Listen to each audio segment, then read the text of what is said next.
The notification pinged on my phone at 3:47 a.m., piercing through the silence of my studio apartment like a digital dagger. I fumbled for the device, squinting at the harsh blue light that illuminated my face in the darkness. Before we jump back in, tell us where you're tuning in from, and if this story touches you, make sure you're subscribed, because tomorrow, I've saved something extra special for you.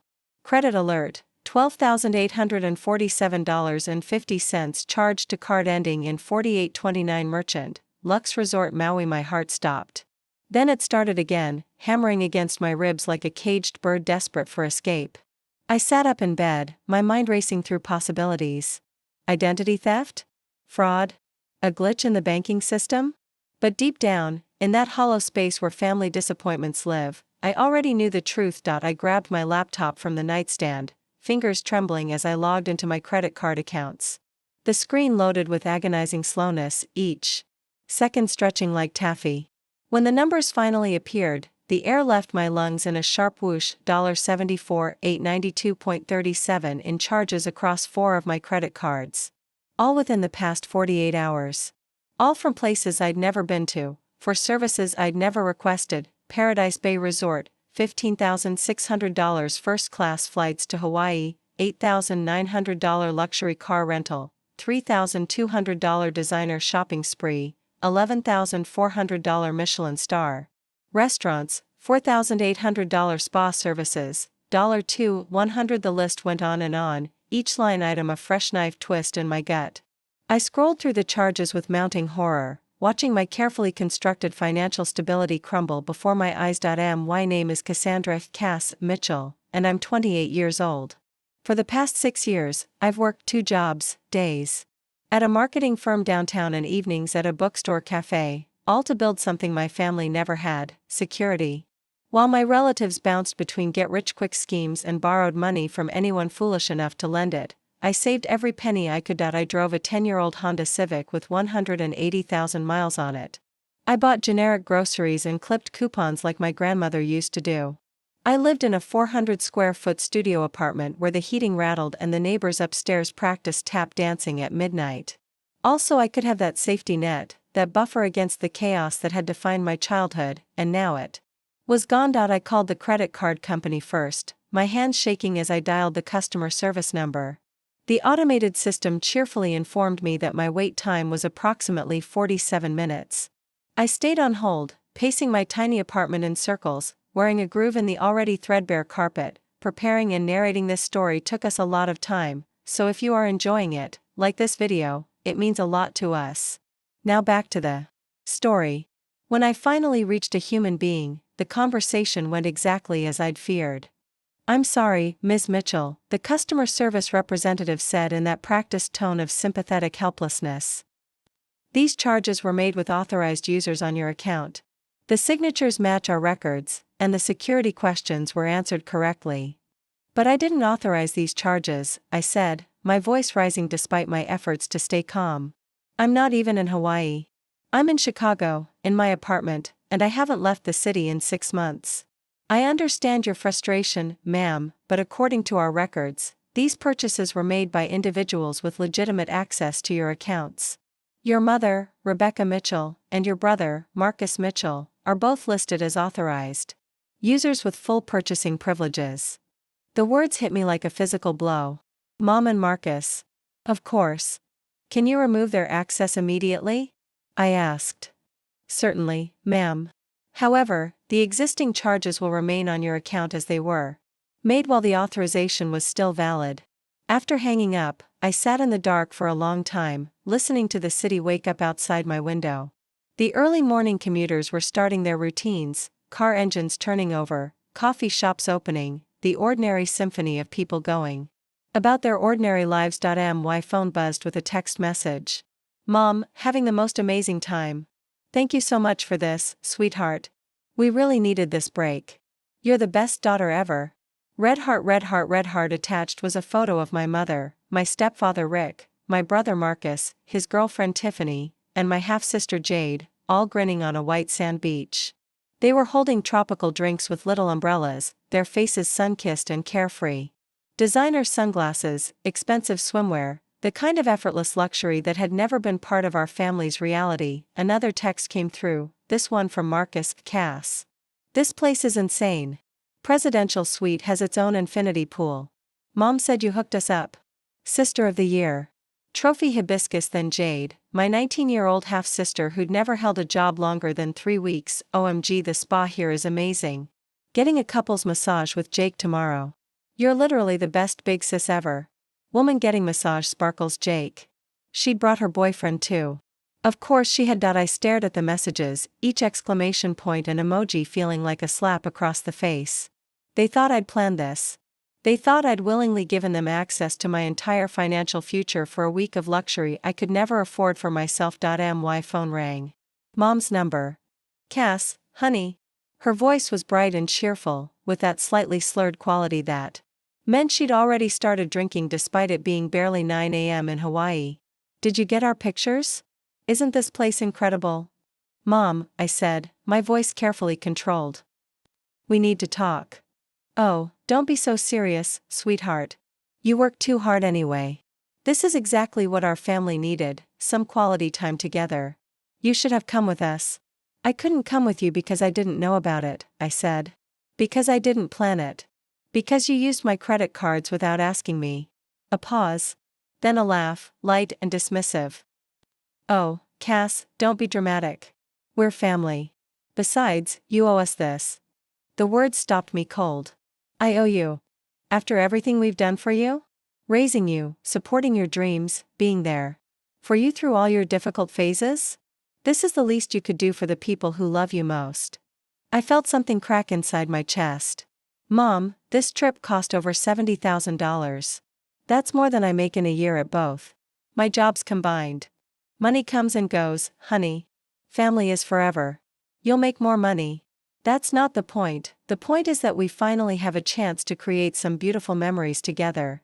Rick's been under so much stress with the business, and Marcus needs to decompress after losing that job, and poor Jade has been working so hard at school. Jade dropped out of community college 2 months ago. Another pause. Shorter this time. Well, she's been through a lot. We all have. This is our chance to heal as a family. I closed my eyes, pressing my fingers against my temples where a headache was beginning to bloom.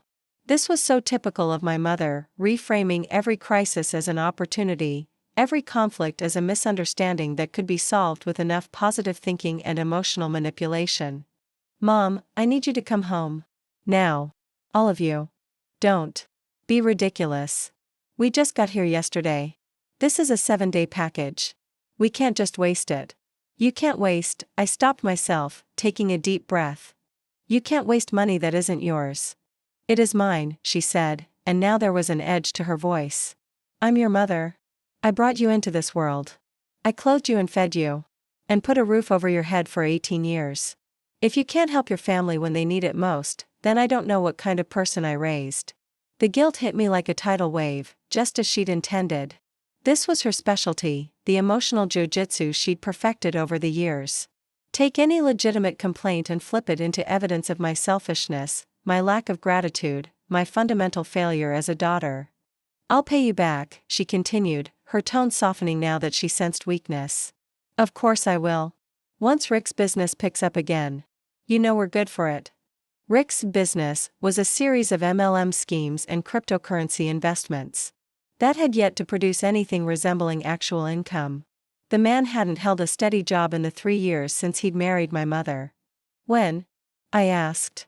When exactly will you pay me back? Soon. Very soon.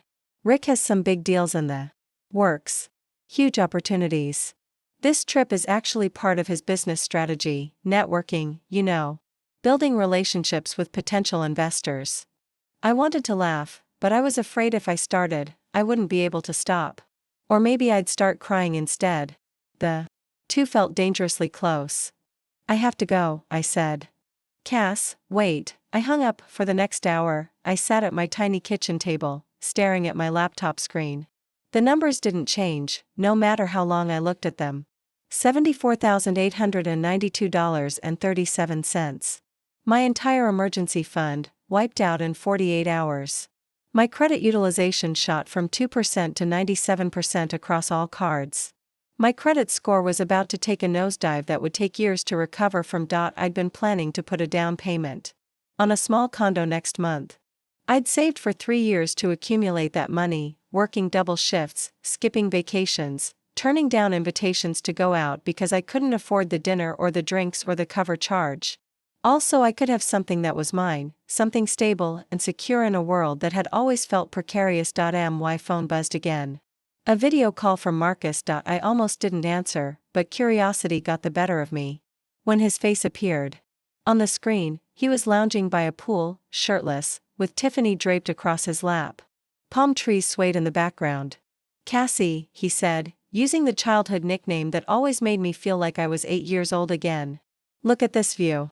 He flipped the camera around, showing me a vista of pristine ocean and volcanic mountains that belonged on a postcard. When he turned it back to himself, his grin was so wide it looked like it might split his face. "I can't believe you kept this a secret," he said. "Mom said you'd been planning this for months." "Very sneaky of you, little sis." "I didn't plan anything," I said flatly. His smile faltered slightly. "What do you mean?"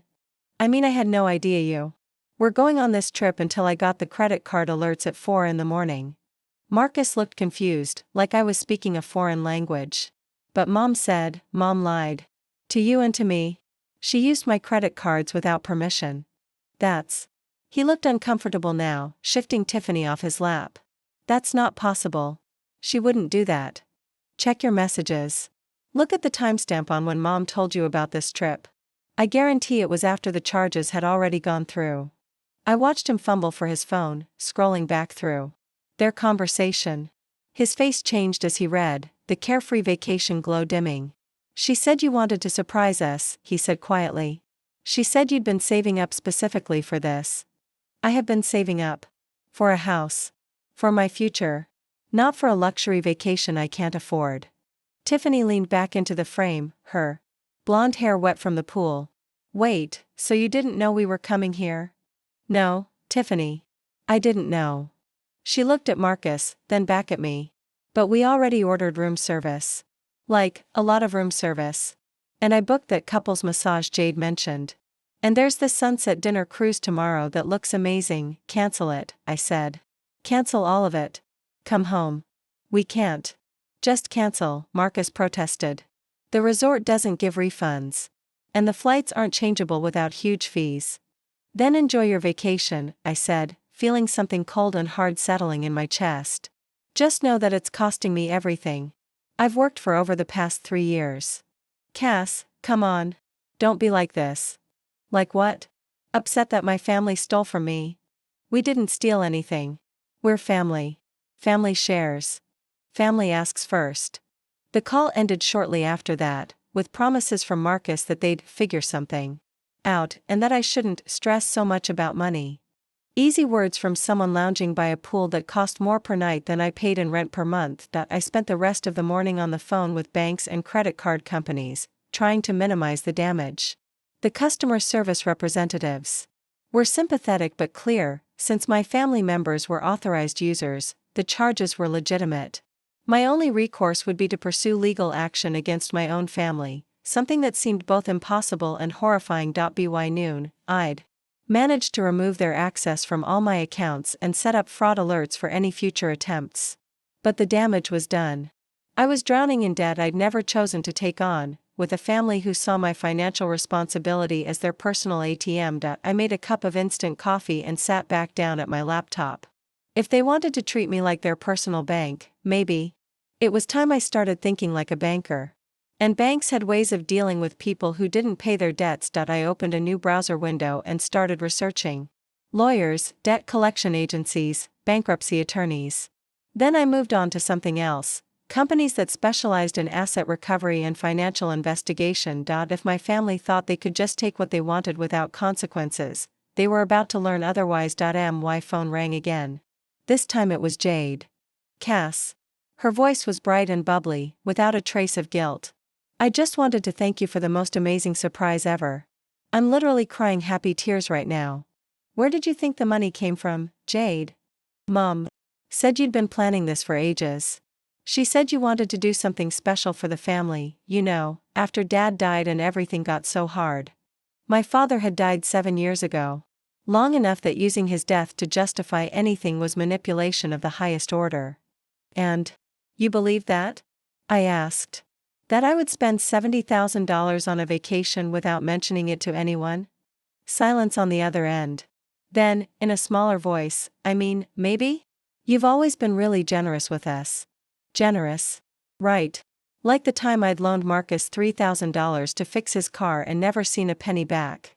Or when I'd covered Jade's community college tuition for 2 semesters before she decided to drop out and find herself. Or the countless times I'd bought groceries for Mom and Rick when they were between opportunities. Jade, I need you to listen to me very carefully, I said. I didn't plan this trip. I didn't authorize these charges. Your mother used my credit cards without permission, and now I'm in serious financial trouble. But we're already here. And Jake flew in from Denver to meet us. And I already posted on Instagram about the couple's massage. I hung up that afternoon. I walked to the bookstore where I worked evenings. My manager, Helen, took one look at my face and immediately made me a cup of chamomile tea. Rough night? She asked. Helen was in her 60s, a former librarian who'd opened the bookstore cafe after her retirement. She had the kind of gentle wisdom that came from years of listening to people's stories, and she'd become something of a surrogate mother figure to me over the past 2 years. Rough life, I said, and found myself telling her everything. She listened without interruption, occasionally making small sounds of sympathy or outrage. When I finished, she was quiet for a long moment. What are you going to do? She asked finally. I don't know. I keep thinking there has to be some way to fix this, some way to make them understand. But they don't see anything wrong with what they did. Some people never will, Helen said gently. The question is whether you're going to keep enabling that blindness or force them to face consequences. I looked around the bookstore, at the carefully arranged shelves and the cozy reading nooks, at the life Helen had built for herself after decades of serving others. She'd told me once that the hardest lesson she'd ever learned was that you couldn't save people who didn't want to be saved. I said slowly, it's time for some consequences. That evening, I sat down at my computer and began typing. Not to my family, I was done trying to reason with them. Instead, I opened my banking portal and started the process of formally disputing every single charge, requesting chargeback proceedings, and filing complaints with the consumer protection agencies. Then I did something else. I started a blog, The Price of Family, a true story of financial abuse. Day 1, the discovery my family stole $75,000 from me while I slept. They're currently in Hawaii, posting pictures on social media and telling me I owe them this. This is the story of what happens when love becomes exploitation, and when boundaries become necessities. I wrote for 2 hours, pouring out every detail of the discovery, the phone calls, the breathtaking audacity of their justifications. When I finished, I sat back and stared at the screen. Publishing this felt like jumping off a cliff. My family would be furious. They'd accuse me of betrayal, of airing dirty laundry, of being vindictive and unforgiving. They'd be right about that. Last part. I hit publish. Within an hour, the post had been shared 50 times. By morning, it would be viral, but that night, as I lay in bed staring at the ceiling, I felt something I hadn't experienced in years, the cold, clear certainty of someone who had finally stopped making excuses for other people's choices. My phone buzzed one last time. A text from Mom. Sweetheart, I've been thinking about our conversation. Maybe we got off on the wrong foot. Call me when you're ready to talk like adults. I turned the phone face down and closed my eyes. Tomorrow, the real work would begin. 3 days after publishing my blog post, everything changed. The story had exploded across social media platforms. Faster than I could track. #family financial abuse was trending on Twitter. Financial advisors were sharing my post as a cautionary tale. Local news stations were calling, asking for interviews, but the real shock came when I received a call from Patricia Wu, an attorney specializing in financial crimes. Ms. Mitchell, I've been following your story, she said. What your family did isn't just morally wrong, it's legally actionable. I'd like to represent you pro bono. Within hours of our meeting, Patricia had filed formal complaints with the Federal Trade Commission and initiated chargeback proceedings with all 4 credit card companies. More importantly, she'd uncovered something I hadn't expected. Your stepfather Rick has been using your credit information for other purposes, she explained, sliding documents across her desk. Small charges over the past 8 months that you might not have noticed. A gas station here, a restaurant there. He's been building up to this Hawaii trip. The betrayal ran deeper than I'd imagined. This wasn't impulsive. It was calculated. Meanwhile, my family's paradise was crumbling. Marcus called first, his voice tight with panic. Cass, what the hell did you do? The resort is asking for additional payment. They're saying there might be issues with the credit cards. I disputed the charges, I said calmly. All of them. You can't do that. We're stuck here. Figure it out. The next call came from Jade, sobbing. They moved us to a different room. A tiny one with no view. And they canceled our spa appointments. Everyone's staring at us. Word had spread to other guests through social media. My blog post had included photos they'd tagged themselves in, and people were recognizing them as the credit card thieves from the viral story, but it was Mom's call that surprised me most. You vindictive little bitch, she hissed. Do you have any idea what you've done? Rick's business partners saw your blog. They're pulling out of his deals. Good, I said. Maybe now he'll get a real job. We raised you better than this.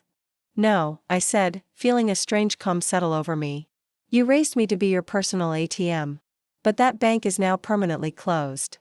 The real turning point came when Helen showed me the bookstore's computer.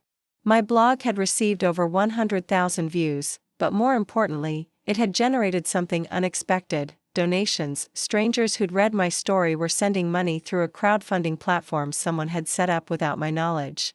Teachers, single mothers, college students, people who understood what it meant to struggle financially while family members took advantage. Look at this message, Helen said, pointing to a comment from a woman named Sarah. She says her brother did something similar, and she wishes she'd had the courage to speak up like you did. There were hundreds of similar stories in the comments.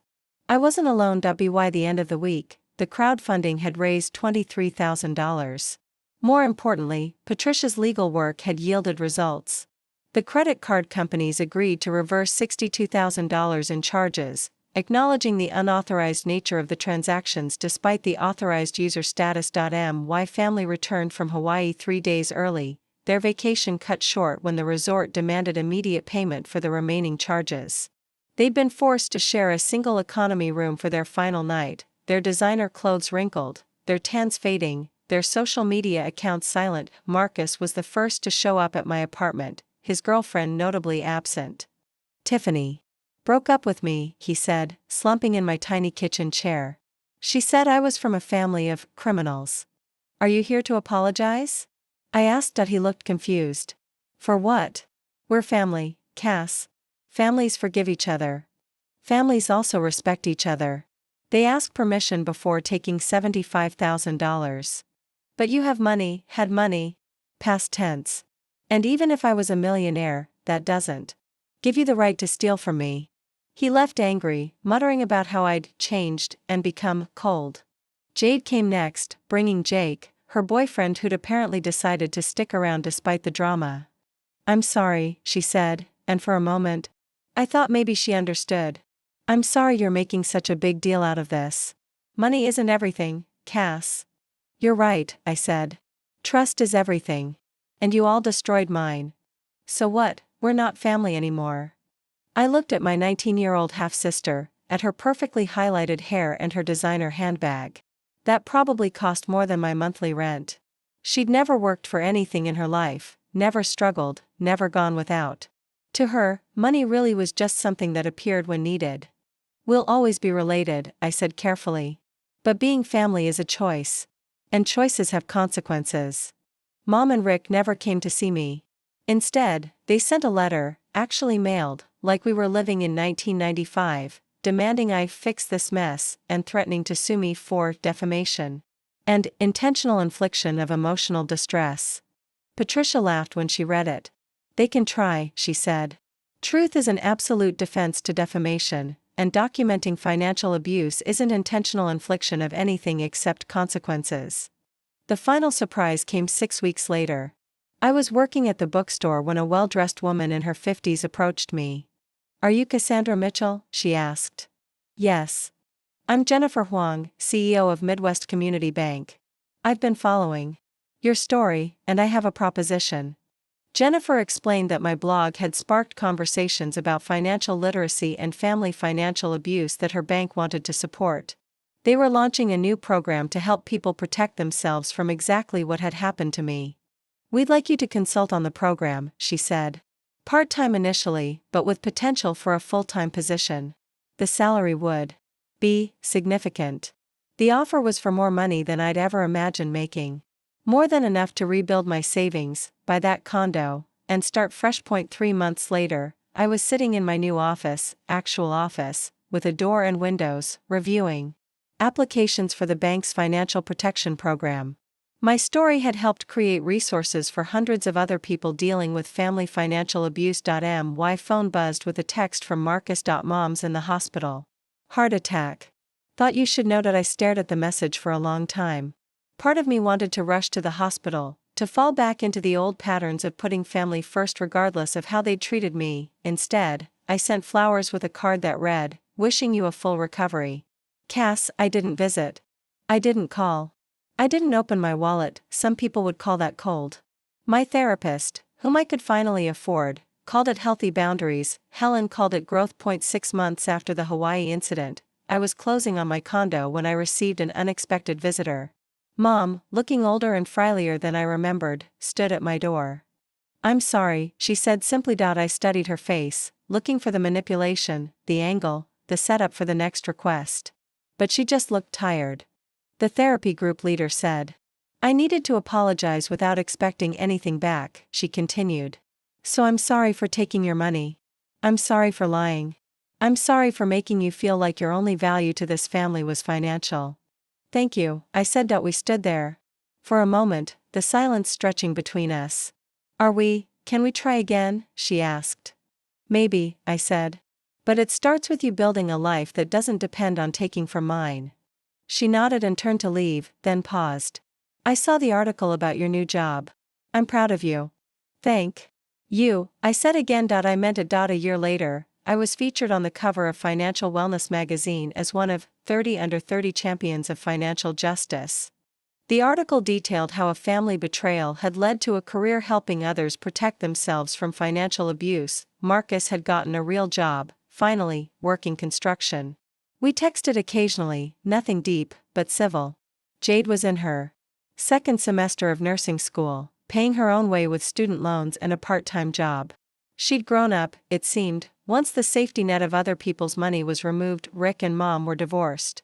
She was living in a small apartment, working at a call center, attending therapy twice a week. We had coffee once a month, awkward but honest conversations where she updated me on her progress and I shared carefully edited versions of my life. It wasn't the family I'd grown up with, but it was healthier. My condo had 2 bedrooms, one for me, and one I'd converted into a home office where I worked on my book about financial boundaries and family relationships. The advance from the publisher had been enough to fully establish my emergency fund again, this time in accounts that only I could access. The final text came on a Tuesday evening as I was making dinner. "Tiffany and I are getting married. I know it's awkward, but I'd like you to be there." Marcus. I looked around my home, my space, bought with money I'd earned, decorated with things I'd chosen, secure in ways that went far beyond the financial. Then I typed back, "I'd be honored to attend.